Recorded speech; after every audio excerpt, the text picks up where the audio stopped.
प्रार्थना पत्रिका मंगलवार 19/12/2023। चौकीदार बाजिटिन और लाइट। यशायाह 62:6-12। हे यरूशलेम, मैंने तेरी शहर पनाह पर पहरुए बैठाए हैं। वे दिन या रात कभी चुप न रहेंगे। तुम जो यहोवा का नाम पुकारते हो, अपने आप को विश्राम न दो। जब आप सटीक वाचा का पालन करते हैं तो क्या होता है? ईश्वर सृजन का वचन देते हैं, मुक्ति के कार्य उत्पन्न होते हैं और दुनिया को बचाने की शक्ति उत्पन्न होती है। जब परमेश्वर का राज्य और उसका कार्य आप में घटित होगा तो आप समय और स्थान से परे हो जाएंगे और 2-3-7 राष्ट्रों में कार्य उत्पन्न होंगे। आपकी जान बचाई जाएंगी, आपकी आत्मा को ताकत मिल जाएगी और जवाब मैदान में आ जाएगा। इसके अलावा आपको चर्च और आपके व्यवसाय को अद्भुत पूर्व और कभी न दोहराए गए उत्तर मिलने लगेंगे।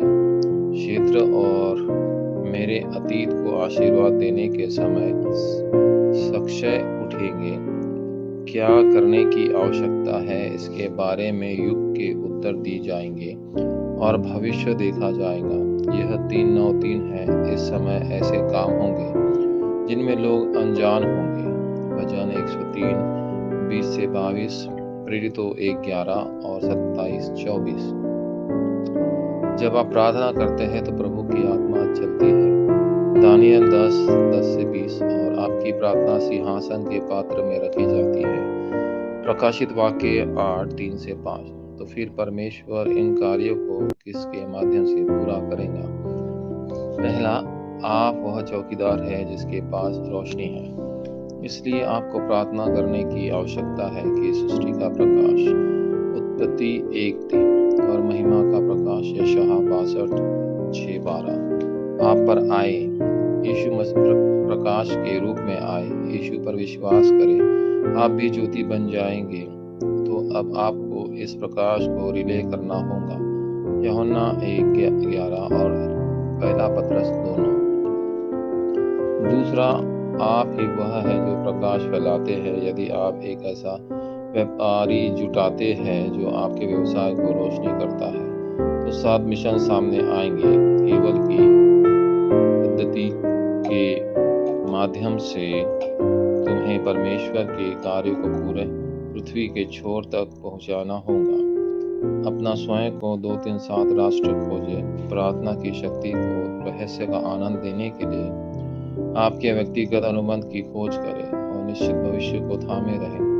आपकी पृष्ठभूमि मसीह है जो दूसरे आगमन के प्रभु और न्याय के प्रभु के रूप में आएंगे। तीसरा, आप ही वह व्यक्ति है जो लोगों को इकट्ठा करेंगे। तुम्हें उन लोगों को प्रकाश में लाना चाहिए जो अंधकार में हैं। इसके अलावा आपको 2-3-7 अन्य जातियों के प्रभाव से उन लोगों को लाने की जरूरत है जो अराजकता में बीच में है। अंधेरा और खालीपन को ठीक करने के लिए प्रार्थना का प्रारंभ और उन्हें शिखर में बदलने के लिए बच्चों का आंगन। इन उत्तरों को आनंद लेने और उन्हें दूसरी तक पहुंचाने के लिए आपको प्रार्थना के माध्यम से उनका आनंद लेने की आवश्यकता है। आपको कम से कम एक बार इन आशीर्वाद का अनुभव करना चाहिए। उन्हें छापने के लिए व्यवस्था विवरण 6:4-9, मिस्पा 1 शमूएल 7:1-15 और दोतान में इकट्ठा हो। दूसरा राजा 6:8-24। सभी अवशेषों को इकट्ठा होना चाहिए और बाजरीन को इकट्ठा करना चाहिए ताकि सभी लोग वापस लौट सके। यशायाह 62:6-12, प्रेरितों 2 का अनुभव करने के लिए प्रेरित 2:1-47, 40 दिवसीय एकाग्रता और मार्ग के ऊपरी कमरे की 10 दिवसीय एकाग्रता स्वयं शुरू करें। वाचा संबंधी प्रार्थना। प्रिय परमेश्वर, अभी इस समय कृपा पवित्र तिमोथ की शक्ति के माध्यम से काम करें। कृपा सिंहासन की शक्ति को मुझ पर आने दें ताकि मैं उम्र और खुद को बचा सकूं। उन सभी समूहों को बांधे जो समाचार को अवरुद्ध करते हैं और अविश्वास को बांधते हैं जो चर्च को स्थापित करते हैं। प्रभु यीशु मसीह के नाम पर ऐसे कार्य उत्पन्न हो जो उन लोगों का मुक्ति करें जिन्हें अंधकार और शैतान में पकड़ लिया है। यीशु मसीह के नाम पर मैं प्रार्थना करता हूँ, आमीन।